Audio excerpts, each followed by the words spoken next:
শায়িত জানা সাদা কামারাতা কিছু নাহি মরা গুণ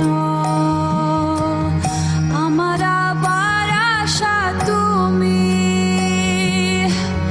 তোমার আচরণে লইনু সারানা তোমার কিঙ্কর আমি হে গোপীনাথ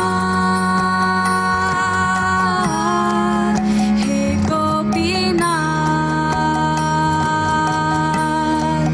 হে গোপীনাথ হে গোপীনাথ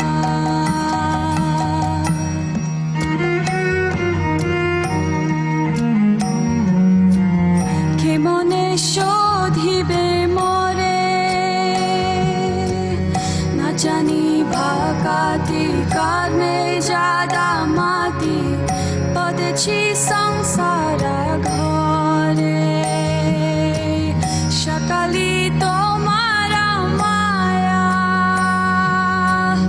নাহি মামা বালা জ্ঞানা সুনির্মালা স্বাধীনা না হে কায়া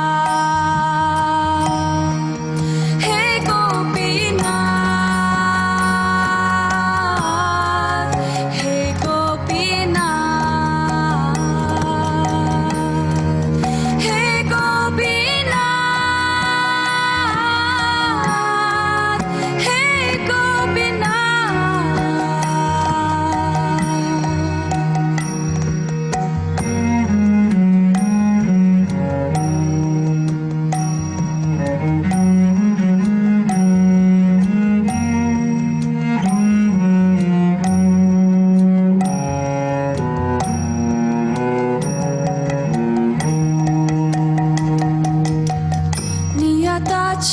নিয়তাচারণিস্তানা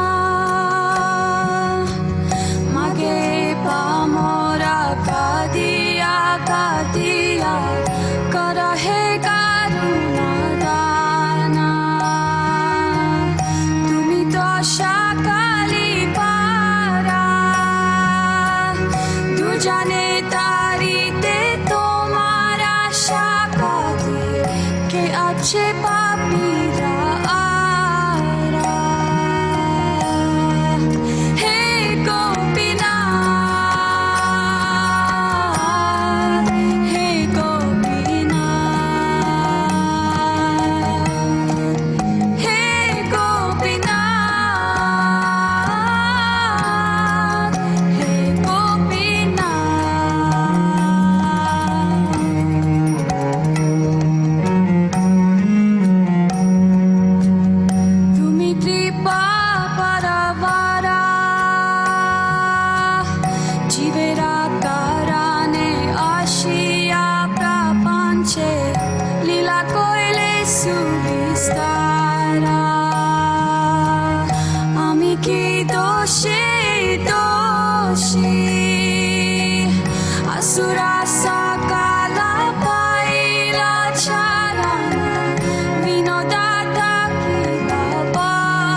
कृष्ण पृष्ठाय भूतले श्रीमते भक्ति वेदांत स्वामिनिति नामिने नमस्ते सरस्वती देवे गौरवाणी प्रचारिणे निर्विशेष शून्यवादी पाश्चात्य देशतारिणी जय श्री कृष्ण चैतन्य प्रभो नित्यानंदा श्री अद्वैत गदाधर शिवासादि गौर भक्त वृंदा जय श्री कृष्ण चैतन्य प्रभो नित्यानंदा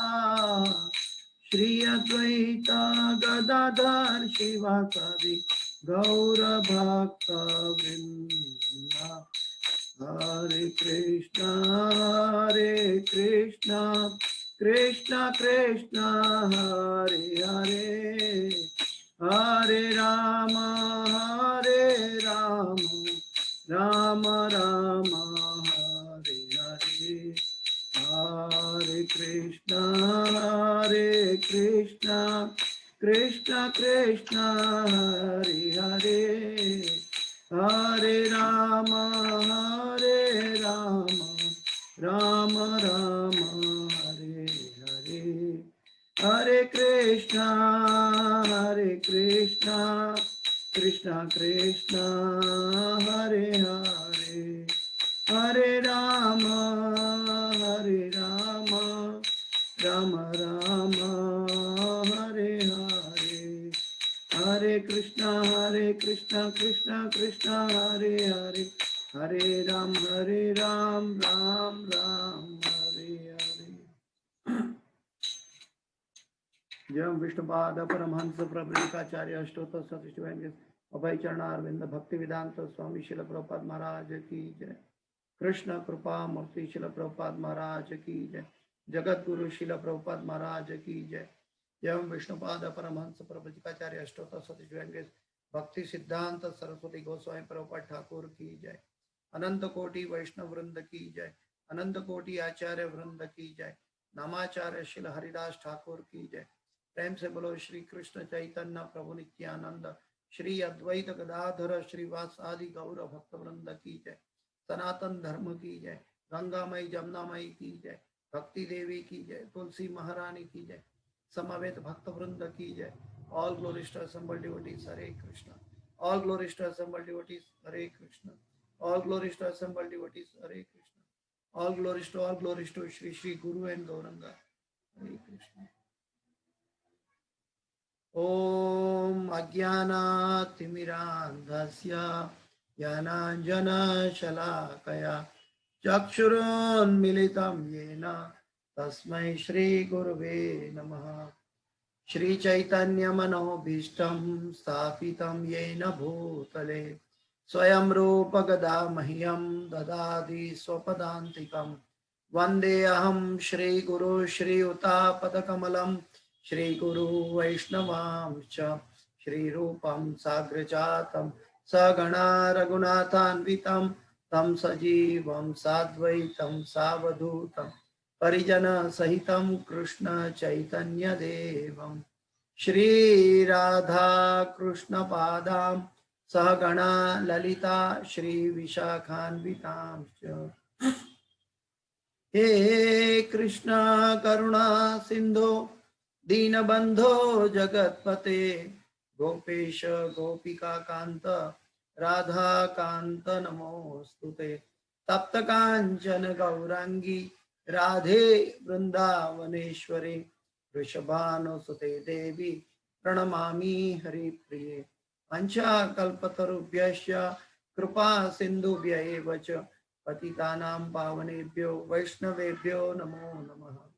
श्री कृष्ण चैतन्य प्रभु नित्यानंद श्री अद्वैत गदाधर श्रीवासादि गौर भक्त वृंद हरे कृष्णा कृष्णा कृष्णा हरे हरे हरे राम राम राम हरे हरे। ओम नमो भगवते वासुदेवाय। ओम नमो भगवते वासुदेवाय। ओम नमो भगवते वासुदेवाय। नारायणं नमस्कृत्यं नरं चैव नरोत्तमं देवीं सरस्वतीं व्यासं ततो जयमुदीरयेत्। नष्टप्रायेषु अभद्रेषु नित्यं भागवत सेवया भगवते उत्तम श्लोके भक्तिर्भवति नैष्ठकी। हरे कृष्ण। आज हम भगवत गीता की कक्षा आगे लेके चल रहे हैं। 7वें अध्याय के 26वें श्लोक पे चर्चा करेंगे। उसके बाद अगर समय की पाबंदी नहीं है तो 28वें श्लोक में जाएंगे। 726 और 28।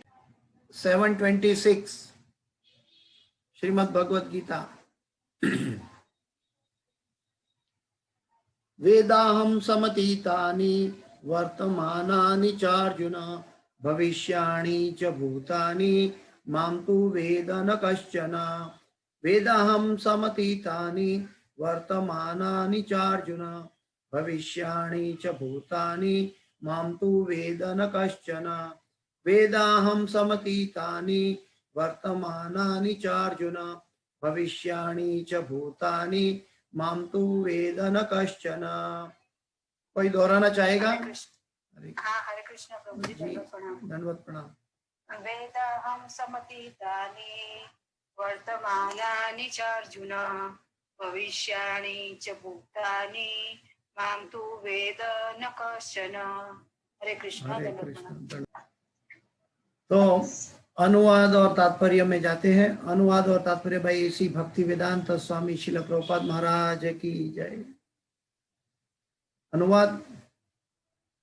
हे अर्जुन, श्री भगवान होने के नाते मैं जो कुछ भूतकाल में घटित हो चुका है, जो वर्तमान में घटित हो रहा है और जो आगे होने वाला है वह सब कुछ जानता हूँ। मैं समस्त जीवों को भी जानता हूँ, किंतु मुझे कोई नहीं जानता। मैं फिर से पढ़ता हूँ, भगवान का ये उपदेश बहुत गहरा है। हे अर्जुन, श्री भगवान होने के नाते मैं जो कुछ भूतकाल में घटित हो चुका है, जो वर्तमान में घटित हो रहा है और जो आगे होने वाला है वह सब कुछ जानता हूँ। मैं समस्त जीवों को भी जानता हूँ, किंतु मुझे कोई नहीं जानता। तो ये भगवान कहते हैं कि मैं सब कुछ जानने वाला हूँ। वेदाहं समतीतानि वर्तमानानि च अर्जुन भविष्याणि च भूतानि माम तु वेद न कश्चन। भगवान को कोई नहीं जानते। तो प्रभुपाद जी के तात्पर्य पहले पढ़ते हैं। प्रभुपाद जी के तात्पर्य के अंदर देखकर फिर आगे चलेंगे। तात्पर्य भाई ऐसी भक्ति वेदांत स्वामी श्रील प्रभुपाद महाराज की जय। तात्पर्य, यहाँ पर साकारता तथा निराकारता पर स्पष्ट उल्लेख है। यदि भगवान कृष्ण का स्वरूप माया होता, जैसा कि मायावादी मानते हैं, तो उन्हें भी जीवात्मा की भांति अपना शरीर बदलना पड़ता और विगत जीवन के विषय में सब कुछ विस्मरण हो जाता। कोई भी भौतिक देहधारी अपने विगत जीवन की स्मृति बनाए नहीं रख पाता, नहीं वह भावी जीवन के विषय में या वर्तमान जीवन की उपलब्धि के विषय में भविष्यवाणी कर सकता है। अतः वह यह नहीं जानता कि भूत, वर्तमान तथा भविष्य में क्या घट रहा है। भौतिक कलमश से मुक्त हुए बिना वह ऐसा नहीं कर सकता। आगे बाद में चर्चा करेंगे। भगवान एक जीव की एक सीमित जो प्रमाण है, जीव की एक सीमा है वो, और भगवान की असीमित सीमा है। वो दोनों को समझा रहे हैं अर्जुन को। ये अर्जुन, मैं भूतकाल, वर्तमान काल और भविष्य में जो होने वाला है सब कुछ जानने वाला हूं, लेकिन मुझे कोई जानता नहीं है। इस शरीर के अंदर, हमारे इस शरीर के अंदर जैसे आत्मा शाश्वत है, तो मैं 5 साल का शरीर था तो अभी वो आत्मा वही 5 साल के शरीर के साथ जुड़ी हुई थी। आज 50 साल का हो गया तो अभी ये आत्मा शरीर के साथ जुड़ी हुई है। ये आत्मा एक सीमा है कि उनको शरीर छोड़ने का समय आएगा, चाहे 70 साल में आ जाए, 60 साल में आ जाए, 80 साल में आ जाए। तो जीव की एक सीमा है और उनको शरीर छोड़ना पड़ेगा। जब शरीर छोड़ेंगे तो उनकी जो हार्ड डिस्क मेमोरी है वो ये चमड़े के ब्रेन में होती है और वो शरीर के साथ नष्ट हो जाती है। वैसे हम हर 7 साल में, हमारे साइंस कहता है कि हर 7 साल में हम अपने बॉडी के लाखों करोड़ों सेल पूरा चेंज कर देते हैं हमारी बॉडी में, क्योंकि हम चक्रवात जिंदगी में रहते हैं। इसलिए हमारे अंदर सोच या विचार जो है वो भ्रमणाशील रहता है, परिवर्तनशील संसार है। लेकिन भगवान शाश्वत है। भगवान क्योंकि शाश्वत है तो उनकी मेमोरी भी शाश्वत है। भगवान कहते हैं कि भूतकाल, वर्तमान काल और भविष्य काल में सब कुछ जानने वाला हूं। तो ये जब भगवान स्वयं श्री कृष्ण कह रहे हैं तो बुद्धिमान व्यक्ति तो ये एनालिसिस करेंगे, कोई साइंटिस्ट एनालिसिस कर ले या कोई बुद्धिमान व्यक्ति इस बात को तथ्य समझकर एनालिसिस करे। तो भगवान का निर्देश है कि आप कहीं भी जाओ, लेकिन सिर्फ मैं जो बताता हूं वही आपके लिए श्रेयस्कर और परम सत्य रहेगा। भगवान श्री कृष्ण के अलावा, भगवान श्री कृष्ण के ऊपर कोई प्रमाण नहीं रहेगा, कि भगवान श्री कृष्ण के अलावा और कोई प्रमाण नहीं रह सकता, क्योंकि भगवान अकेले ऐसे हैं कि वो हमारे भूतकाल को जानते हैं, हम कहाँ से आए, कौन सी योनि से आए, क्या किया था हमने पूर्व समय में, अभी क्या कर रहे हैं और आगे क्या होने वाला है, सब कुछ भगवान जानते हैं। लेकिन फिर भी भगवान हमें इंस्ट्रूमेंट बना के हमसे कार्य करवा रहे हैं। तो महत्व की बात यह है कि बुद्धिमान मनुष्य को इस बात से सोचना है कि हमें केवल भगवान की शरण में जाना चाहिए, क्योंकि हमारा स्रोत भगवान है। जैसे एक माता ही बता सकती है अपने पुत्र को कि उनकी पिता कौन है। समझो कोई लश्कर का लड़वैया है और उसका पिता लश्कर की वॉर में चला गया है, तो वो बेटा पूछेगा कि बेटा मेरा पिता, माँ को पूछेगा कि मेरा पिता कौन थे या कौन है, तो वो सिर्फ माँ बता सकती है। वो दुनिया के हजारों लोगों के पास जाएगा तो उनको सही जवाब नहीं मिल सकता। लेकिन माँ जो है शाश्वत प्रमाण है बच्चे के लिए कि उनके पिता कौन है।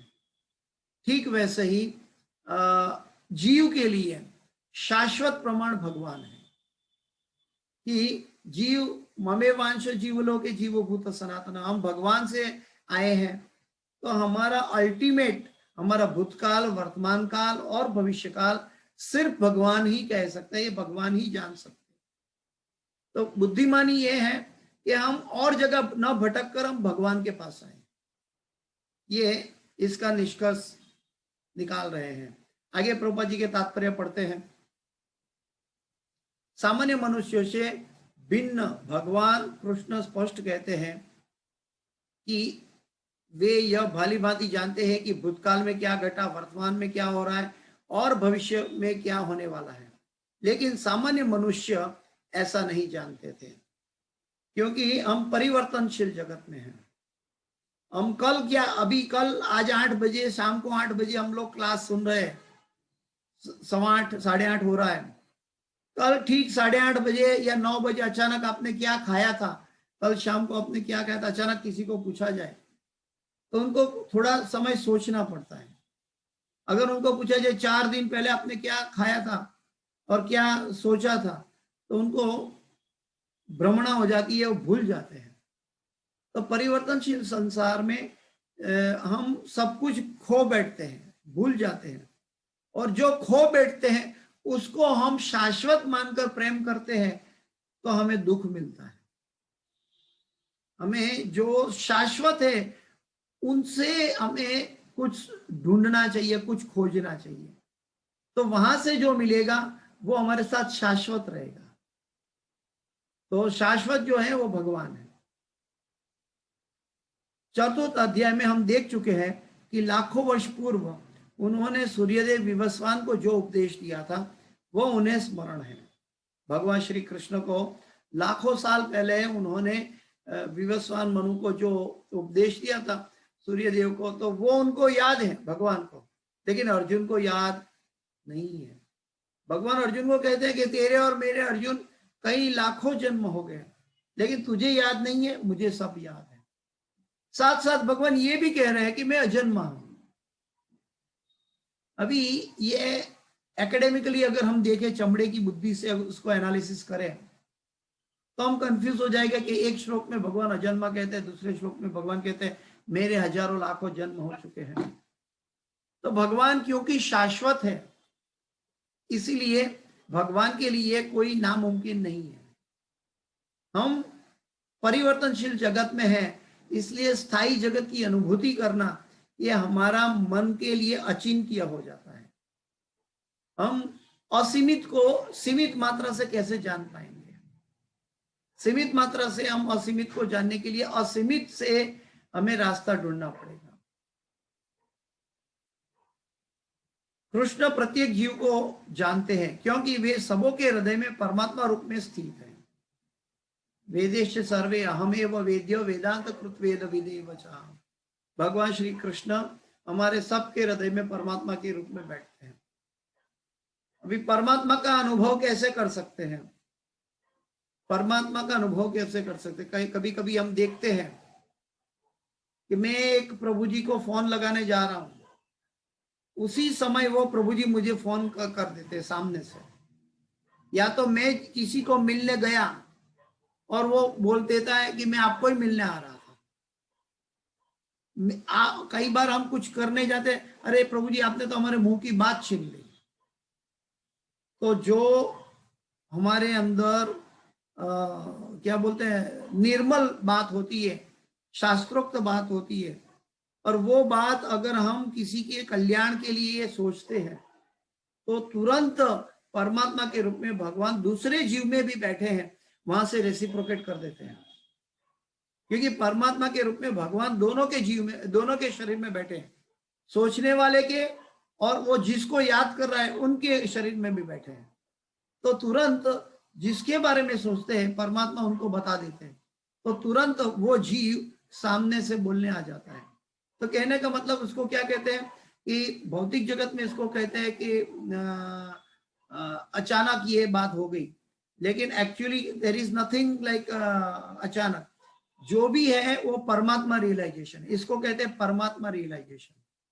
परमात्मा रियलाइजेशन का मतलब है कि एक व्यक्ति सोचता है और दूसरे को पता लग जाता है, तो उसको कहते हैं परमात्मा रियलाइजेशन। जीव की सीमा है, जीव नहीं, जीव ये नहीं कर सकता, क्योंकि जीव अपने शरीर के अंदर सीमित मात्रा में बैठा है।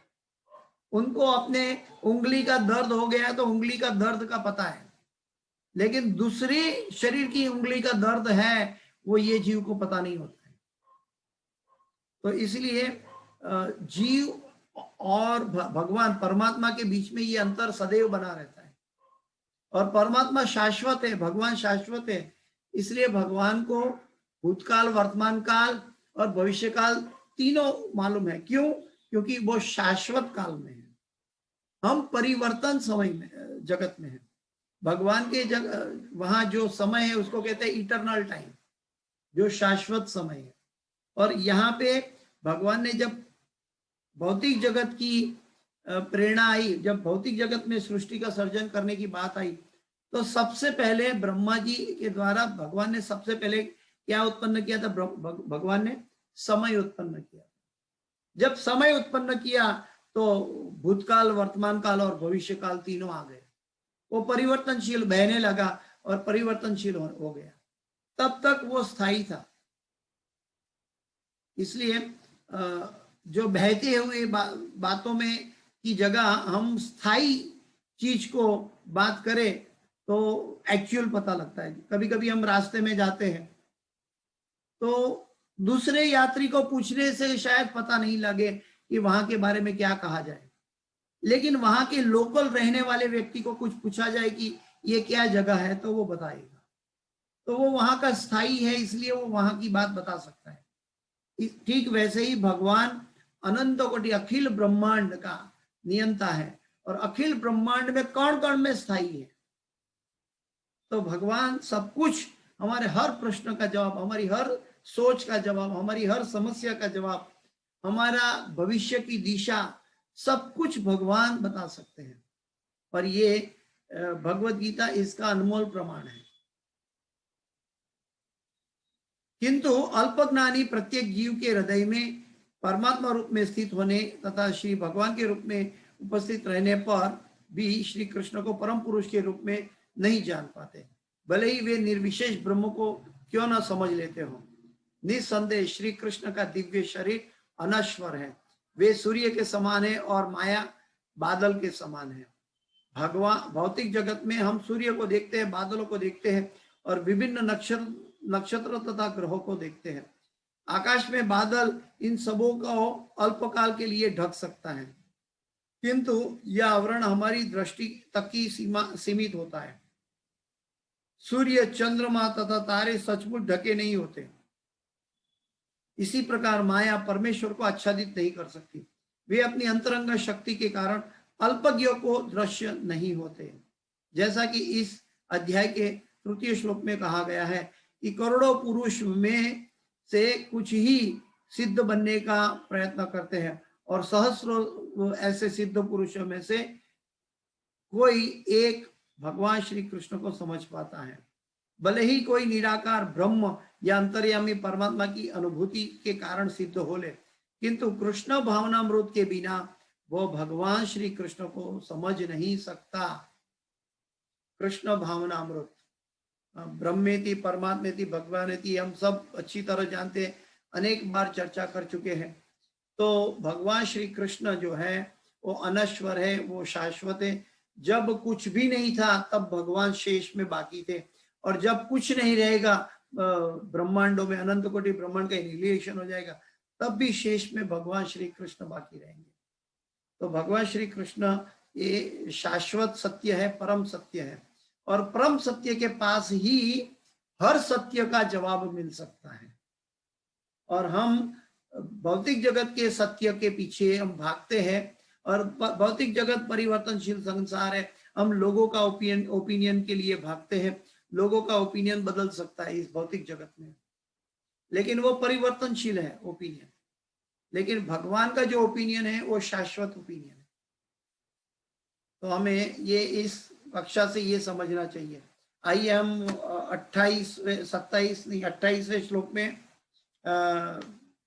देखते हैं कि कौन इससे बाहर आ सकता है।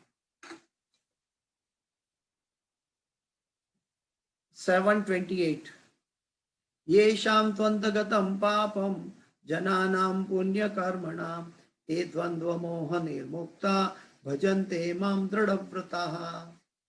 येषां त्वन्तगतं पापं जनानां पुण्यकर्मणां ते द्वन्द्वमोह निर्मुक्ता भजन्ते मां दृढव्रताः। येषां त्वन्तगतं पापं जनानां पुण्यकर्मणां ते द्वन्द्वमोह निर्मुक्ता भजन्ते मां दृढव्रताः। अनुवाद पे जाते हैं सीधा। जिन मनुष्यों ने पूर्व जन्मों में तथा इस जन्म में पुण्य कर्म किए हैं और जिनके पाप कर्मों का पूर्णतया उच्छेदन हो चुका होता है, वे मोह के द्वंद्व से मुक्त हो जाते हैं और वे संकल्प पूर्वक मेरी सेवा में तत्पर होते हैं। फिर से मैं ये पढ़ूंगा, बहुत इंपॉर्टेंट बात है। जिन मनुष्य के पूर्व जन्मों में तथा इस जन्म में पुण्य कर्म किए हैं, पूर्व जन्म में और इस जन्म में जिन्होंने पुण्य कर्म किए हैं और जिनके पाप कर्मों का पूर्णतया उच्छेदन हो चुका है। पाप कर्मों का उच्छेदन कैसे हो सकता है, कोई बता सकता है? पाप कर्मों का उच्छेदन जब भगवान का नाम लेने से हो सकता है। भगवान का नाम लेने से हो सकता है, लेकिन हम शुद्ध नाम नहीं ले पाते। हम नाम अपराध या नामाभास में रहते हैं। लेकिन हमारा पूर्व जन्म का पाप को एक समय में गुरु की कृपा से जब दीक्षा लेते हैं तो यज्ञ की आहुति में सभी हमारे पूर्व जन्म के पाप जल के भस्म हो जाते हैं। जब गुरु से दीक्षा लेते हैं तब यज्ञ की आहुति में पूर्व जन्म के सभी पाप जलकर भस्म हो जाते हैं। भगवान का एक नाम से हमारा अनेक, हरे कृष्ण, भगवान का एक नाम से हम हमारे अनेक जन्मों के पाप नष्ट हो सकते हैं जरूर, लेकिन साथ साथ ये हो कि वो नाम पूरी लौल्यम भावना से, पूरे भाव से लिया गया हो, पूरे शुद्ध नाम हो, तब भगवान का नाम जरूर असर करता है। अगर नाम अपराध है तो क्रमशः शुद्धि होती है। नामाभास और नाम अपराध में हमारी क्रमशः शुद्धि होती जाती है। लेकिन जब शुद्ध नाम है तो हम अनेक जन्मों के पाप एक क्षण में नाश कर सकते हैं। कैसे? एक अग्नि का तिनखा पूरे जंगल के दावानल को आग लगा देता है। एक अग्नि का तिनखा, 2 वृक्ष की लकड़ियां हवा से घिसती है, उसमें से स्पार्क अग्नि उत्पन्न हुआ, और वो अग्नि का तिनखा अगर पेड़ को लग गया तो पूरे जंगल को दावानल की तरह जला देता है। अगर एक वृक्ष के लकड़े के अंदर छुपा हुआ अग्नि के अंदर ये ताकत है कि जो लकड़ी में अग्नि दिखती नहीं है, फिर भी वो लकड़ी में से अग्नि प्रकट हो जाती है जैसे घर्षण होता है तो, और तुरंत दावानल लगा देती है और पूरे जंगल को साफ कर देती है। ठीक वैसे ही हरिनाम की अग्नि, जो हरे कृष्ण कृष्ण कृष्ण हरे हरे, हरे राम राम राम हरे हरे, ये हरि नाम की अग्नि जैसे हमारे मुंह से बुला तो पूरे दावानल को नष्ट कर सकती है। लेकिन वो हरि नाम की अग्नि को योग्य तरह से अगर स्पार्क करना है तो हमें गुरु के आदेशों के अनुसार ये हरि नाम लेना चाहिए। गुरु के आदेशों का मतलब है, जब गुरु हमसे दीक्षा देते हैं तो कई जन्मों के हमारे पाप नष्ट हो जाता है यज्ञ की आहुति में। लेकिन क्योंकि जैसे एक सीलिंग फैन, लाइट बंद करने से सीलिंग फैन थोड़ा टाइम चलता रहता है, स्विच बंद करने से सीलिंग फैन तुरंत रुक नहीं जाता, थोड़ा चलता रहता है। ठीक वैसे ही जब हम यज्ञ की आहुति में गुरु से दीक्षा लेते हैं, उसी समय हमारे सभी पाप नष्ट हो गए हैं। लेकिन क्योंकि हमारे पूर्व समय की एक आदत है, इसीलिए हम फिर से पाप कर्म का गांठा बांध लेते हैं, और वो पाप कर्म हमारी आदत के अनुसार आता रहता है और उसको हरि नाम जलाता रहता है, आता रहता है जलाता रहता है, आता रहता है जलाता रहता है। लेकिन एक्चुअली हमें पाप कर्म हरि नाम की ताकत के लिए नहीं करना चाहिए। ये भगवान की अनुकंपा है। धीरे धीरे भगवान हमें समझाते हैं कि अल्टीमेट हरि नाम जो है वो आपको शुद्ध कर देता है। प्रभु जी ने बताया हरि नाम सही है, लेकिन हरि नाम की एक मैच्योरिटी स्तर पे हमें गुरु ले जाता है, गुरुजन ले जाता है। तो हमें हरि नाम भी लेना है तो गुरुजन की आदेश के अनुसार। जिन मनुष्य ने पूर्व जन्मों में तथा इस जन्म में पुण्य कर्म किए हैं और जिनके पाप कर्मों का पूर्णतः उच्छेदन हो चुका है। पाप कर्मों का उच्छेदन यज्ञ की आहुति से होता है जब गुरु के पास दीक्षा लेते हैं। वे मोह के द्वंद्वों से मुक्त हो जाते हैं। अभी जो व्यक्ति हरि नाम में स्थिर हो जाता है वो धीरे धीरे जैसे हम नाम अपराध से नामाभास और नामाभास से शुद्ध नाम की ओर जाते हैं, तो एक समय ऐसा आता है कि हमें भगवान के नाम पे इतनी श्रद्धा हो जाती है कि हम भौतिक जगत की सभी ड्यूअलिटी से बाहर आने लगते हैं, क्योंकि हम किसी को ब्लेम नहीं करेंगे। द्वंद्व से मुक्त का मतलब क्या है? ड्युअलिटी। उसका मतलब कैसे समझा जाए? हम कोई भी घटना हमारी नजर के समक्ष घट रही है, उसका जिम्मेदार हम न स्वयं न और कोई जीव को माने, बल्कि उस घटना का जिम्मेदार सर्व कारण कारणम भगवान श्री कृष्ण है, ये समझने की कोशिश करें। कैसे? उसके बारे में चिंतन करें साधु गुरु शास्त्रों के जरिए, क्योंकि परम सत्य तो वही पे छुपा हुआ है। भगवान भूतकाल को जानते थे और वर्तमान भी जान रहे हैं और भविष्य भी जानते हैं। सब कुछ भगवान जानते हैं, और सब कुछ जब भगवान ने घटित घटनाओं को देखा है और होने वाले घटनाओं को भी देखा है, तो हम कैसे कह सकते हैं कि हमारी आंखों के सामने जो हुआ वो सत्य था? तो ये एक परवर्टेड रिफ्लेक्शन है, क्योंकि हमारी भौतिक जगत का ये शरीर परिवर्तनशील है, और इस परिवर्तनशील ये प्रतिबिंब जगत है, ये उद्वमूलम अधशाखा अश्वत्थम प्राहुरव्ययम, यहां से हर एक प्रतिबिंब उल्टा दिखाई देता है। तो हम चामड़े की शरीर की, जो हम शरीर नहीं है, वो शरीर की आंखों से बोल के देख कर बोलते हैं कि हम सत्य को देखा है।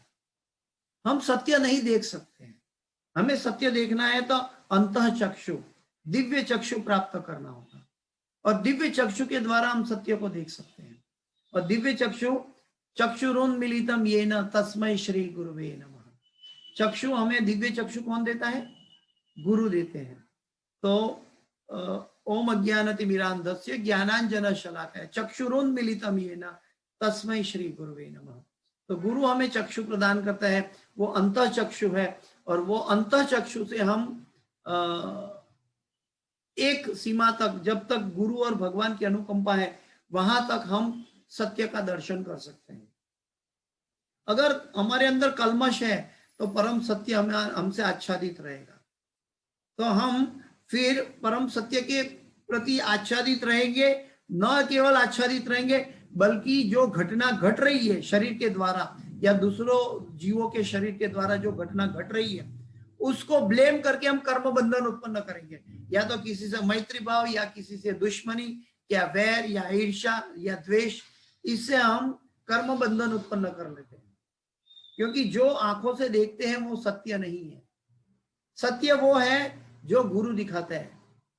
यस्य प्रसादात् भगवत प्रसादो यस्य अप्रसादात् न गति कुतोपि ध्यायस्तु वंशस्य यशस्वी संध्यम वंदे गुरु श्री चरणारविंदम। तो जो परम सत्य की बात करें, भगवान को समझने की बात करें, तो हमें ड्युअलिटी से बाहर आना पड़ेगा। ते द्वंद्व मोह निर्मुक्ता। द्वंद्व का मतलब है शरीर की आंख और आत्मा की दृष्टि। तो आत्म दृष्टि से देखे तो हमें पता चलेगा कि भगवान ही सर्व कारण कारण।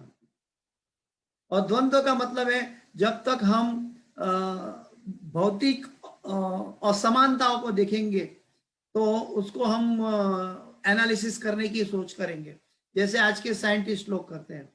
सुख दुख, गर्मी ठंडी, मान अपमान, यश अपयश, ऐसी चीजों में हमें स्थिर रहना चाहिए। वर्तमान कोई भी परिस्थिति हो, इसी का में हमें स्थिर रहना चाहिए। स्थिर का मतलब है ये है कि हमें इसके पीछे भगवान का हाथ जुड़ा हुआ है, और वो हाथ के प्रति हमें ध्यान रखना चाहिए, कि विश्वास होना चाहिए, कि हमारी श्रद्धा निष्ठा होनी चाहिए कि भगवान अगर हमारा रक्षक है तो कोई हमारा भक्षक नहीं बन सकता। हाँ, इसका मतलब ये भी नहीं है कि हमें आत्मरक्षा की चिंता नहीं करनी है। हमें आत्मरक्षा का मतलब है हमें अपने आप की स्वरक्षा करने का अधिकार है, वो हमारा धर्म है। लेकिन स्वरक्षा करवाने वाले भगवान है, ये नहीं भूलना चाहिए। अगर हम अपनी स्वरक्षा करते हैं तो स्वरक्षा करना धर्म है, लेकिन स्वरक्षा भगवान करवा रहे हैं, ये हमें नहीं भूलना चाहिए। तो द्वंद्व से मुक्त हो जाते हैं और वे संकल्प पूर्वक मेरी सेवा में तत्पर रहते हैं। तो जब भगवान का जो भक्त है वो मानसिक मनोधर्मिक विचारों की श्रृंखलाओं में सत्य को ढूंढने नहीं जाता, जो मानसिक श्रृंखलाओं में सत्य को ढूंढने जाता है वहां ज्यादातर सत्य नहीं मिल पाता। सत्य कहाँ मिलेगा? साधु गुरु और शास्त्र के पास। आइए तात्पर्य को, प्रभुपाद जी के तात्पर्य को देखते हैं। इस अध्याय में उन लोगों का उल्लेख है जो दिव्य पद को प्राप्त करने के अधिकारी हैं। जो पापी, नास्तिक, मूर्ख तथा कपटी है, उनके लिए इच्छा तथा घृणा के द्वंद्वों को पार कर पाना कठिन है। जो प्रभुपाद जी समझा रहे हैं, बहुत इंपॉर्टेंट बात समझा रहे हैं। इस अध्याय में उन लोगों का उल्लेख है जो दिव्य पद को प्राप्त करने के अधिकारी है। यानी कि ये 7वां अध्याय चल रहा है, भगवत गीता का हृदय है। यहाँ भक्ति योग की शुरुआत हो चुकी है और भक्ति योग में भगवान भक्तों को ये गहरी बात बता रहे हैं। तो दिव्य पद को प्राप्त करने के अधिकारी है, उसका मतलब प्रभुपाद जी हमें सिखा रहे हैं, गुरु हमें सिखा रहे हैं कि हम सब गुरु की कृपा से, गुरु के तात्पर्य के द्वारा हम सब इस अधिकारी पद हासिल कर रहे हैं। जो पापी है, नास्तिक है, मूर्ख है तथा कपटी है, उनके लिए इच्छा तथा घृणा के द्वंद्वों को पार कर पाना कठिन है। इच्छा और घृणा, अगर हम गलत इच्छा करेंगे तो हम गलत जगह में फंस जाएंगे। वासुदेवम सर्वम इति स महात्मा सुदुर्लभम, ये भगवान के जो शब्द हैं बहुत गहरे हैं। वासुदेवम सर्वम इति, अल्टीमेट जो सभी चीजों का कारण है वो भगवान श्री कृष्ण है। हम सर्व कारण कारण कह के चल जाते हैं, लेकिन कई लोगों को बोलते हैं अरे ये प्रभु जी कैसे छोड़ देते ऐसी बात को, वो गलत कह दिया, किसी ने मुझे अपमान कर दिया और मैंने उनके प्रति कोई भाव प्रकट नहीं किया, कैसे ही प्रभु जी आप ये कैसे समझ सकते हो। लेकिन यहाँ पे भगवान समझा रहे हैं कि हमें, जो भगवान का जो शुद्ध भक्त है, हमें उसको स्थिर बुद्धि वाला होना चाहिए। स्थिर बुद्धि का मतलब है उनको मालूम है कि मेरे पूर्व समय के कर्म पूरे हो रहे हैं और आगे कर्म मुझे नए जनित नहीं करना है, मुझे उसी समय श्री कृष्ण को याद करना है। श्री कृष्ण को कह सकते हैं भगवान उनको सद्बुद्धि दे, या भगवान कृपा मुझे आपका स्मरण न भूल जाऊं, उसकी उतनी शक्ति दे मुझे। तो केवल ऐसे पुरुष भक्ति स्वीकार करके क्रमशः भगवान के शुद्ध ज्ञान को प्राप्त करते हैं। केवल ऐसे पुरुष भक्ति स्वीकार करके क्रमशः भगवान के शुद्ध ज्ञान को प्राप्त कर सकते हैं। क्रमशः, ग्रेजुअल प्रोसेस है, धीरे धीरे धीरे धीरे। और कैसे कि जो भगवान को सर्व कारण कारण समझता है, भगवान के बराबर या भगवान के ऊपर कोई नहीं है, ये बात अच्छी तरह जानता है, तो वो व्यक्ति मत परतरम नान्यत किंचित अस्ति धनंजय मयि सर्वमिदं प्रोतम सूत्रे मणिगणाय। वो जो श्लोक 7वें अध्याय के 7वें श्लोक में हमने पीछे देखा, उसी का एलोब्रेशन करके भगवान ये समझा रहे हैं, आगे चल रहे हैं, वही श्लोक का एलोब्रेट कर रहे हैं यहाँ पे। जिन्होंने धर्म के विधि विधानों का अभ्यास करने, पुण्य कर्म करने तथा पाप कर्मों के जीतने में अपना जीवन लगाया है, जिन्होंने धर्म के विधि विधानों का अभ्यास करने, पुण्य कर्म करने तथा पाप कर्मों के जीतने में, पाप कर्मों के जीतने में अपना जीवन लगाया है, यानी कि वो दैवी जीव है। दैवी जीव क्या करता है, वो भगवान के साथ जुड़ा रहता है, उसकी आकांक्षा है साधु, उसको विश्वास है साधु गुरु और शास्त्र पर विश्वास है। और फिलोंथ्रोपिक व्यक्ति क्या करता है, शरीर की आंखों के ऊपर विश्वास करता है। जो शरीर की आंखों पर विश्वास करता है उसको दिव्य पद या दिव्य शक्ति या दिव्य चक्षु नहीं मिल पाता, और वो जन्म मृत्यु जरा व्याधि के चक्र में घूमता रहता है। तो वो उसको बुद्धिमान मनुष्य नहीं कहा जा सकता। बुद्धिमान मनुष्य क्या करता है, वो आत्मदृष्टि से भगवान के उपदेशों का पालन करता है। फिर वे क्रमशः भगवान का ध्यान समाधि में करते हैं। आध्यात्मिक पद पर आसीन होने की यही विधि है। समाधि का मतलब है, प्रभुपाद जी ने हमें कलयुग के जीवों के लिए समाधि का व्याख्या प्रभुपाद जी ने समझाया है। जब हम हरे कृष्ण कृष्ण कृष्ण हरे हरे, हरे राम राम राम हरे हरे इस महामंत्र को बोलते हैं, उसी को सुनना है। अगर हम उसको सुन पाते हैं, सतत सुन पाते हैं, वही भक्तों के लिए समाधि है। हमें योगियों के लिए समाधि में जाने की आवश्यकता नहीं है। कलयुग में, कलयुग की समाधि है हम जो महामंत्र का जप करते हैं उसी को सुने। आध्यात्मिक पद पर आसीन होने की यही विधि है। शुद्ध भक्तों की संगति में कृष्ण भावनामृत के अंतर्गत ही ऐसी पद प्राप्ति संभव है, क्योंकि महान भक्तों की संगति से ही मनुष्य मोह से उबर सकता है। महाजनो ये न गतस्स पंथा। जैसे बच्चा जो है पिता को, माँ बाप को फॉलो करता है, वैसे हम भगवान के संतान हैं और भगवान से बिछड़े हुए हैं। तो हमें भगवान की जो उपदेश है, भगवान ने जो बताया रास्ता, उस रास्ते का इस्तेमाल करके हमें भगवान के पास जाने की कोशिश करनी चाहिए। नहीं कि हम और कई दुनियावी मेंटली क्रिएटेड पुस्तकों, जो सीमित मात्रा में पुस्तक उत्पन्न होते हैं दुनिया की एकेडमिक नॉलेज के, उसी में तत्वों को ढूंढने की अगर कोशिश करेंगे तो हम तत्वों को कभी नहीं ढूंढ पाएंगे। आज का साइंस, भले साइंस जगत कितना भी आगे निकल चुका हो, लेकिन वो अभी तक आत्मा की खोज नहीं कर पाया, न अभी तक वो परमात्मा की खोज कर पाया है। वो शरीर की खोज में लगा हुआ है जो परिवर्तनशील है। ये आजकल ये जो कोरोना वायरस है वो भी अपना स्ट्रेन बदलता रहता है, परिवर्तनशील है।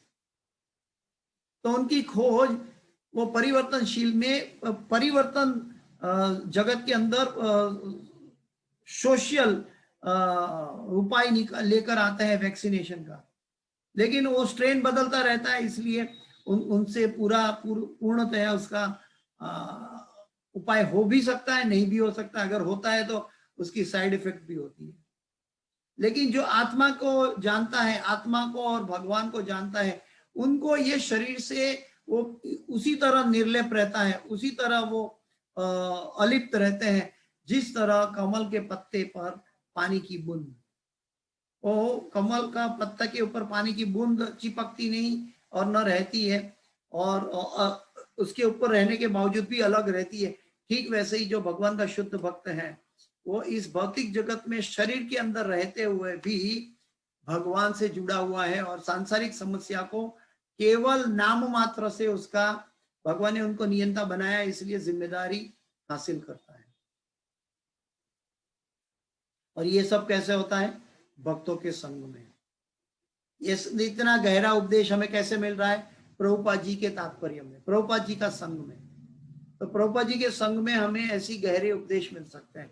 ये भक्तों का संग नहीं करते, अगर हम भगवत गीता के तात्पर्य नहीं पढ़ते, तो हमें ये गहरा ज्ञान शायद मालूम भी हो, इसका इस्तेमाल नहीं कर पाते।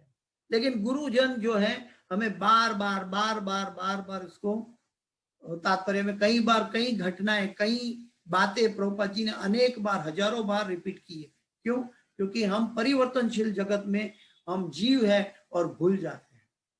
अगर नहीं भूलते हैं तो अभी इसका इस्तेमाल नहीं कर पाते। ये द्वंद्व मोह निर्मुक्ता भजन्ते माम दृढ़व्रता। द्वंद्व यानी कि मैं शरीर हूं, उससे बाहर आना पड़ेगा। ये द्वंद्व मोह निर्मुक्ता। वो द्वंद्व से कौन बाहर आ सकता है?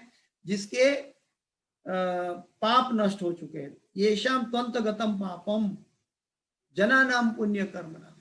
जो पापी व्यक्ति है वो ये द्वंद्व से मुक्त नहीं हो सकता। तो पापों से मुक्त होना ये बहुत दूर की बात है, और पाप से मुक्त होना है तो भगवान का नाम और गुरु के पास दीक्षा लेके हम पापों से मुक्त हो सकते हैं। और द्वंद्व यानी कि शरीर में रहकर भी युक्त वैराग्य की भांति हम शरीर से अलग रहकर आत्मा के कल्याण के लिए कार्य कर सकते हैं। प्रभुपाद जी ने हम सब भक्तों को, सभी जीवों को कितना रिवॉल्यूशन किया भक्ति में, कि हम इस कोरोना काल हो या कोई भी समय हो, हमें अगर मंदिर नहीं जा पाए तो हम लोग ने, या आज की साइंस की टेक्नोलॉजी का उपयोग करके भक्तों ने उसका उपयोग भगवत चर्चा के लिए कर दिया। तो आज हम इस मीडिया के माध्यम से, हम गूगल मीट पे क्लास लाइव ले रहे हैं, ये जूम पर रिकॉर्ड हो रहा है। तो ये सब, कोई भी टेक्नोलॉजी कितनी भी एडवांस हो गई, लेकिन इसका उपयोग भक्त लोग कैसे करते हैं? भगवान के लिए और भक्तों का संग के लिए करते हैं। माइक में सिनेमा का गीत भी गा सकते हैं, लेकिन वो कर्मबंधन है होगा।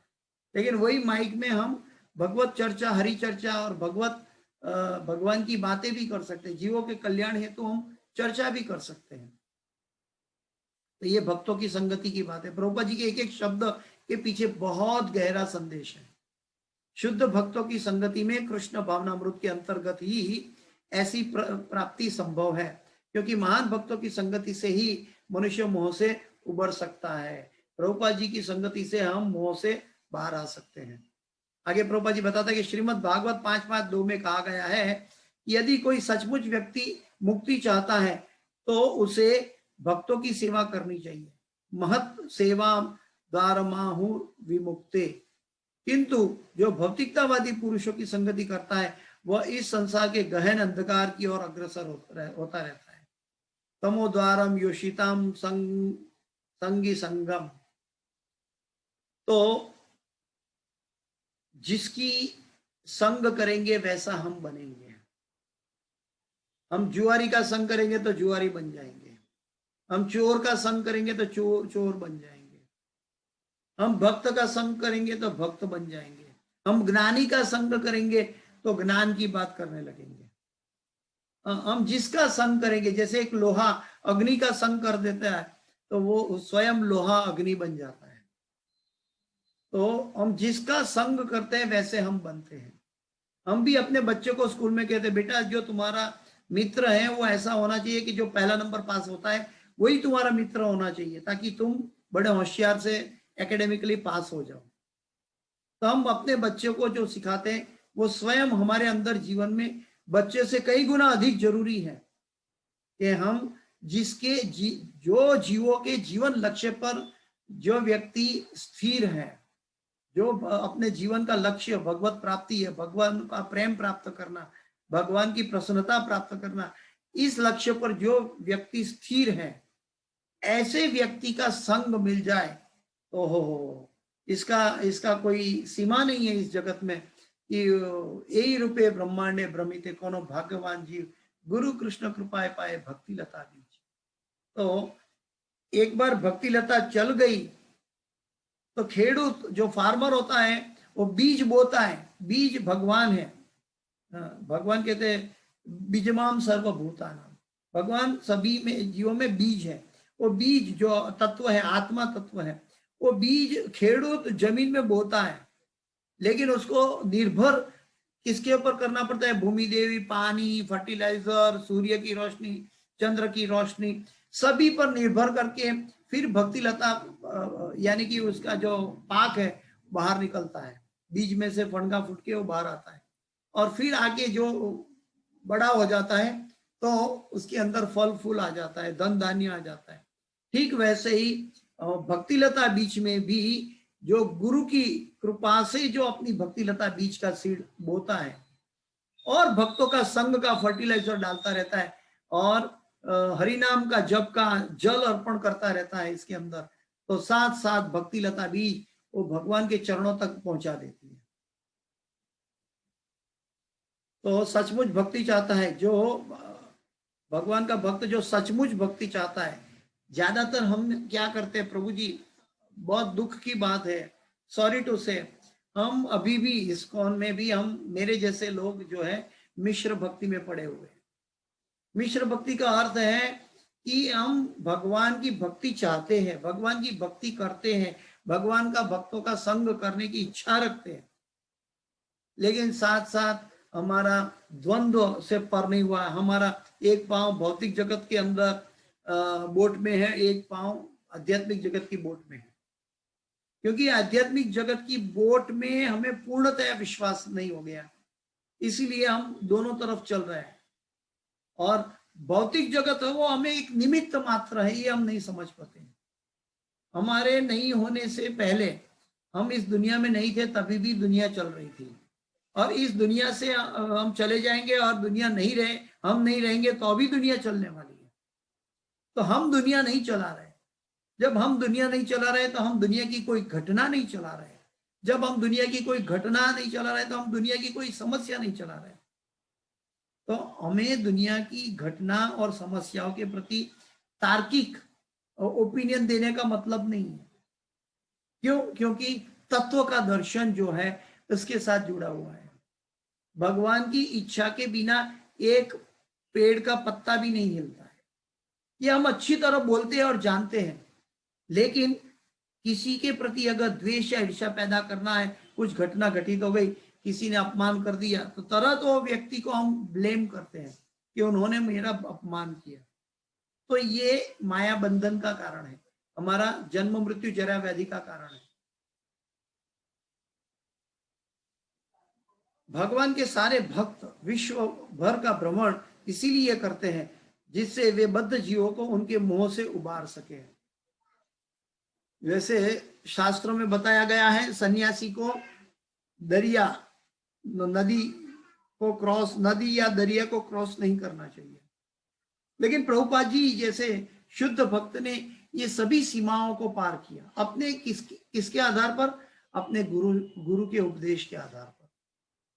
गुरु के उपदेश के अंदर ये शक्ति थी और उन्होंने ये दरिया पार करके पूरे विश्व भर में भ्रमण कर रहे हैं। आज उनके शिष्यगण, हमारे गुरुजन सभी विश्व में परिभ्रमण कर रहे हैं। क्यों परिभ्रमण कर रहे हैं? ताकि हम जैसे पतित जीवों में कोने कोने में जाके नगर ग्राम तारिणे नमः आचार्य पदाय नीताय कृपा प्रदायिने गौर कथा धामदाय नगर ग्राम तारिणे, जो नगर ग्राम को कोने कोने में जाके नित्यानंद प्रभु की कृपा पहुंचाते हैं। और गुरु महाराज जो है नित्यानंद प्रभु को रिप्रेजेंट करते हैं। नित्यानंद प्रभु यानी कि स्वयं बलराम जी।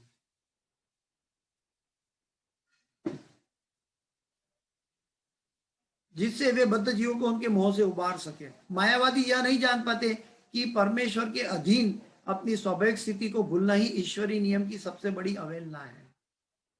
मायावादी ये नहीं जान पाते हैं कि परमेश्वर के अधीन अपनी स्वाभाविक स्थिति को भूलना ही ईश्वरीय नियम की सबसे बड़ी अवहेलना है। अगर हम अपने आप को, अपनी आत्मा को भूल जाते हैं, इसका मतलब हम ईश्वर भगवान को नहीं जानते हैं और नहीं मानते हैं। ईश्वर की अवहेलना, भगवान की अवहेलना तब होती है जब हम आत्मा की आवाज को खामोश कर देते हैं, आत्मा की बात को, आत्मा की उन्नति के लिए, आत्मा की संतुष्टि के लिए जीवन का लक्ष्य नहीं बनाते। तब हम भगवान के उपदेशों की अवहेलना कर रहे हैं। यानी कि दूसरे शब्दों में कहे तो जीवन का लक्ष्य भगवान की प्रसन्नता, भगवान की संतुष्टि है। गुरु और भगवान की संतुष्टि अगर है तो जीवन का लक्ष्य परम सिद्ध हो सकता है। लेकिन इसके अलावा हमारा लक्ष्य स्थापित होता है तो हम भगवान के उपदेशों की अवहेलना कर रहे हैं। मनुष्य जीवन इसीलिए मिला है कि हम भगवत प्राप्ति करें, और भगवत प्राप्ति के लिए ही हम मनुष्य जीवन मिला है। नहीं तो हम पशु योनि में भी थे। क्यों पशु योनि से भगवान ने मनुष्य योनि क्यों बनाई है? पशु योनि में 84 लाख योनि है, उसमें भी सभी जीव तो है, तो भगवान ने मनुष्य योनि बनाई क्यों?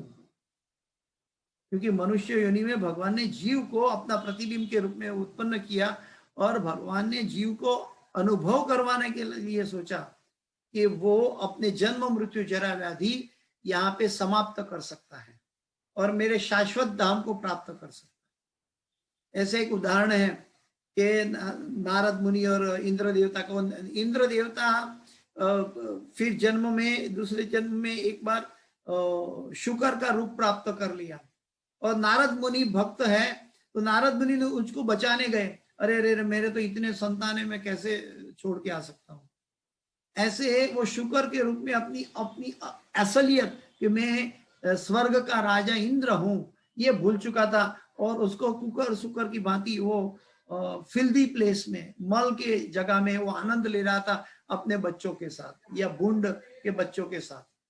तो ये इंद्र देवता का ये हाल हो सकता है, तो मनुष्य की क्या बात कर की जाए। अगर ब्रह्मा जी का ये हाल हो सकता है, भगवान को नहीं पहचान सकते, तो हम मनुष्य के लिए क्या कहें। इसीलिए जब हम भगवान को नहीं पहचान सकते, ब्रह्मा जी तक भगवान को नहीं पहचान पाए, तो हमें क्या करना चाहिए? हमें भगवान ने अपने रिप्रेजेंटेटिव इस जगत में भेजे हैं। वो रिप्रेजेंटेटिव को पहचान लेना चाहिए जो बोनाफाइड परंपरा से है, और उस व्यक्ति को, मतलब वो व्यक्ति दिखता है शुरू में, बाद में जाके उनके बारे में जानकर, उसकी बायोग्राफी या उनके बारे में जानकर, उनका संग लेकर हम स्वयं अनुभव कर सकते हैं कि ये मेरे जीवन के गुरु हो सकते हैं। तो ये गुरु जो है ये भगवान की एक्सटेंडेड अवतार है, जिसको कह सकते हैं कि इस जगत में सुषुप्त अवस्था में पड़े हुए जीवों को उद्धार करने के लिए भगवान ने अपना रिप्रेजेंटेटिव भेजा, वो है गुरु। और क्योंकि ब्रह्मा जी तक भगवान को नहीं पहचान पाए तो हम भगवान को कैसे पहचानेंगे? गुरु गौरांग दोनों खड़े सामने, किसको लागू पाए? गुरु गोविंद दोनों खड़े सामने, किसको लागू पाए?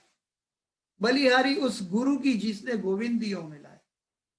जब तक हम गुरु को पहचानेंगे नहीं ठीक से, जब तक गुरु के प्रति हमें पूर्णतया श्रद्धा नहीं होगी, तब तक हमारे ये द्वंद्व चलता रहेगा। द्वंद्व का मतलब है गुरु हमें आत्मज्ञान की ओर ले जाएंगे। गुरु तो बार बार कहेंगे तुम ये शरीर नहीं हो, तुम आत्मा हो, और गुरु हमें आदेश के अनुसार ऐसे कार्य करवाएंगे कि जिनके द्वारा हम आत्मा उन्नति के लिए कार्य करेंगे, जैसे अभी हम कर रहे हैं।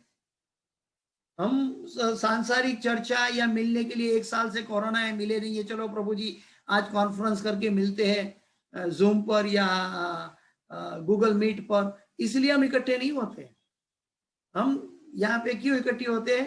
हरि चर्चा के लिए। तो ये कौन करवाता है? गुरु करवाता है। और साथ में कौन है तात्पर्य के रूप में? प्रभुपाद जी हमारे साथ में है। तो प्रभुपाद जी हमारे साथ में है, गुरु की आदेश साथ में है, भक्तों का संग साथ में है, तो इसके द्वारा हम आत्मा के लिए कार्य कर रहे हैं। जब तक वो अपनी स्वाभाविक स्थिति को पुनः प्राप्त नहीं कर लेता, तब तक परमेश्वर को समझ पाना या संकल्प के साथ उनकी दिव्य प्रेम भक्ति में पूर्णतः प्रभुत्व हो पाना कठिन है। भौतिक जगत के लोग इस बात को नहीं समझ पाएंगे। जब तक वो शरीर, मैं शरीर हूं, इस अवस्था को जब समझेंगे, तब तक उसका मल्टीप्लिकेशन गलत रहेगा। इस जगत का कोई भी कैलकुलेशन उसका गलत रहेगा। वो मल्टीप्लाई करेगा तो अभी गलत है, सब्सट्रैक्ट करेगा तो अभी गलत है, माइनस करेगा तो अभी गलत है, और प्लस करेगा तो अभी गलत है। क्योंकि जो फिगर है वो फिगर ही गलत है। क्यों? क्योंकि वो आत्मा है, वो शरीर नहीं है। तो जब तक हम आत्मा की स्थिति को जानेंगे तो शाश्वत भगवान को जान पाएंगे। जैसे हम भगवान की शाश्वतता को जानना है तो आत्मा की दृष्टि से भगवान के उपदेश से जान पाएंगे। हम स्वयं जान नहीं सकते। और ये याद रखें कि ये भगवत गीता के 7वां अध्याय चल रहा है। अभी भगवान हम सब भक्तों को अपनी भक्ति में प्रवेश करवाया है। प्रभुपाद जी ने ये भक्ति के अंदर हमें पात्रता देने के लिए तात्पर्य के साथ प्रभुपाद जी हमारी पात्रता बना रहे हैं। तो पात्रता के अंदर जो उपदेश जा रहा है 7वें अध्याय का, वो भक्ति का, भगवान की शुद्ध भक्ति का उपदेश जा रहा है। तो बाहर से प्रभुपाद जी तात्पर्य की द्वारा पात्रता दे रहे हैं, और आंतरिक से हमें भगवान के उपदेश हमारे अंदर पोर कर रहे हैं।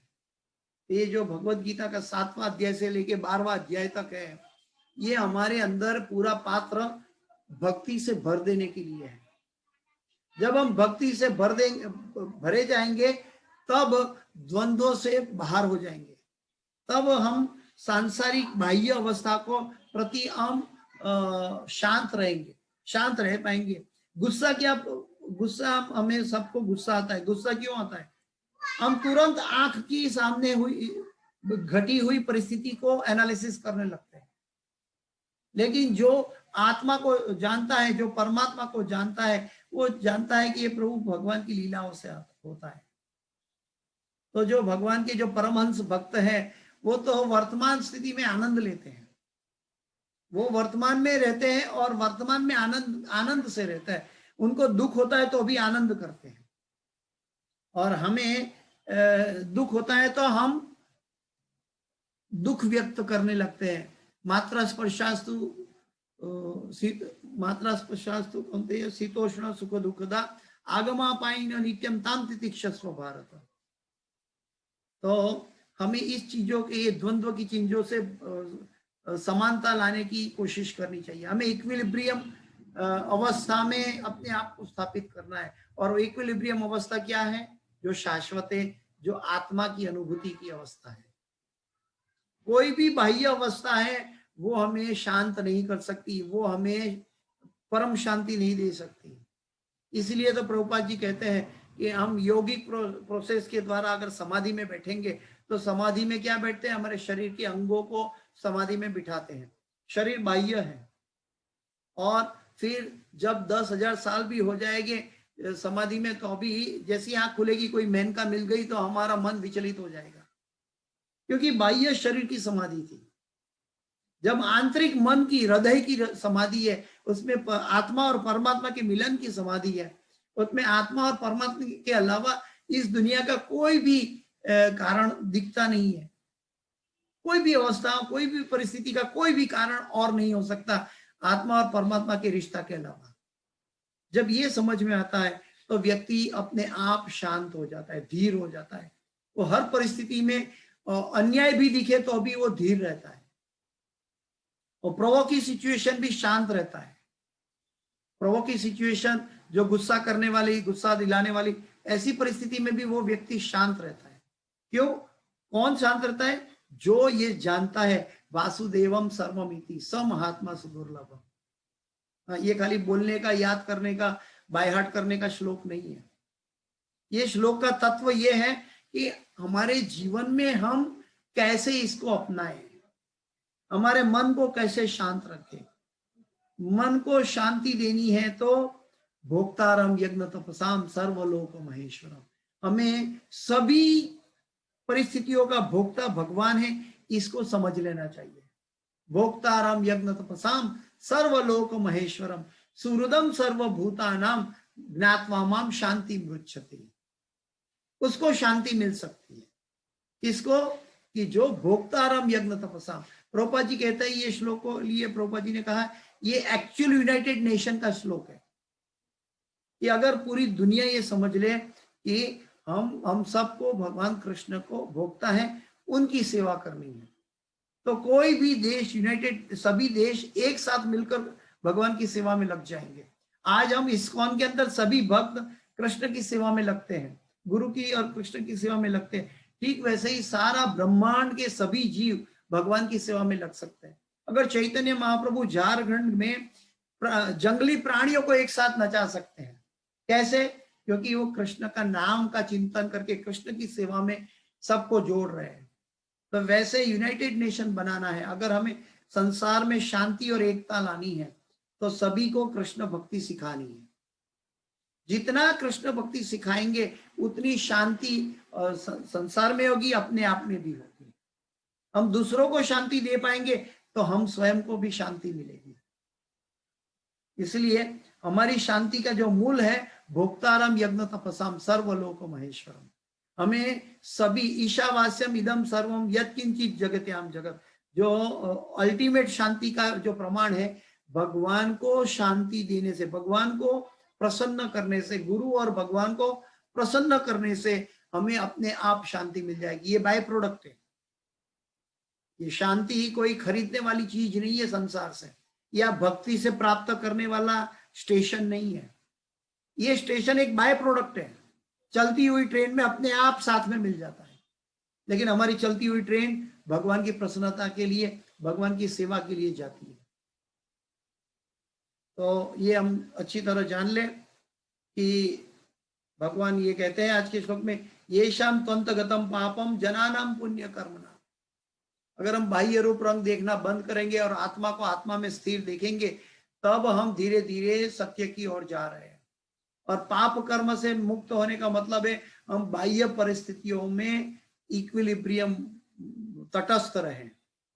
बाह्य परिस्थिति में हाँ, अपने आप को कोई मारता है, हमें मारता है तो हमें स्वरक्षा करना धर्म है, लेकिन स्वरक्षा के बाद भी उस व्यक्ति के प्रति हमारे अंदर द्वेष या ईर्ष्या पैदा ना हो। ये तब हो सकता है जब भगवान श्री कृष्ण के शब्दों पर पूर्णतया विश्वास हो, जैसे प्रहलाद महाराज को था। वो जहरीले सांप के कुएं में सांप के ऊपर गिरने का डर नहीं था। उन्होंने कहा ओम नमो भगवते वासुदेवाय। अगर भगवान श्री कृष्ण ये सांप के जरिए मेरा शरीर ले ले तो अभी क्या है, पहाड़ से गिरा के मेरा शरीर ले ले तो अभी क्या है, क्योंकि मैं तो शरीर नहीं हूं, मैं तो आत्मा हूं और मेरा धर्म है भगवान की सेवा करना। तो ये प्रहलाद महाराज निष्ठावान भक्त हैं और निष्ठा के बाद भाव आता है। तो हमें भक्तों के संग में ये निष्ठा प्राप्त करनी है, भगवान की सेवा हरि चर्चा करके। हरि चर्चा नहीं करेंगे, तत्वों को नहीं तो तत्व अपने आप आके हमें नहीं बताएगा।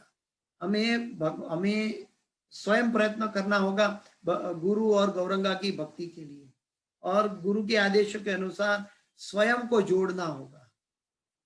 तो हम ये सभी परिस्थिति हासिल कर सकते हैं। कोई भी चीज नामुमकिन नहीं है। अगर नामुमकिन होती तो भगवान इस गीता में नहीं कहते। सभी कुछ मुमकिन है, इसलिए भगवान ने भगवत गीता में अर्जुन को भी ऐसी बहुत विपरीत परिस्थिति में भी भगवान मन को शांत रखने की बात कर रहा है। याद रखें कि अगर हम धर्म युद्ध में बैठे हैं और उस समय सामने सभी दुश्मन हथियार लेके खड़े हो और उस समय भगवान शांति का उपदेश दे रहे, इमेजिन करो कैसे शांति प्राप्त होगी। अगर भगवान के शब्दों में विश्वास होगा, गुरु के शब्दों में विश्वास होगा, तभी शांति मिल सकती है। अगर भगवान नियंता है इस बात को हम जान जाएंगे तो पापों से मुक्त हो जाएंगे। और गुरु हमें हरिनाम दीक्षा लेकर पापों से मुक्त करते हैं। हरिनाम दीक्षा से हमारा पापों का उच्छेदन हो जाता है। किसी का कोई प्रश्न है? हरे कृष्ण। आइए इस कक्षा को, भगवत गीता की इस कक्षा को यहाँ हम विराम देते हैं। इस कक्षा की कोई भी स्वीकृति है तो मैं मेरे गुरुमा जी सोरी ने जयपताका स्वामी महाराज को अर्पण करता हूँ। और इस कक्षा की कोई भी त्रुटि या क्षति है तो कृपया मुझे, मेरी अपनी है, कृपया मुझे क्षमा करें। वांछा कल्पतरुभ्यश्च कृपा सिंधुभ्येव च पतितानां पावनेभ्यो वैष्णवेभ्यो नमो नमः। अनंत कोटि वैष्णव वृंद की जय जय। शिला प्रभुपाद की जय। गुरुदेव महाराज की जय। हरे कृष्ण। दंडवत प्रणाम माता जी।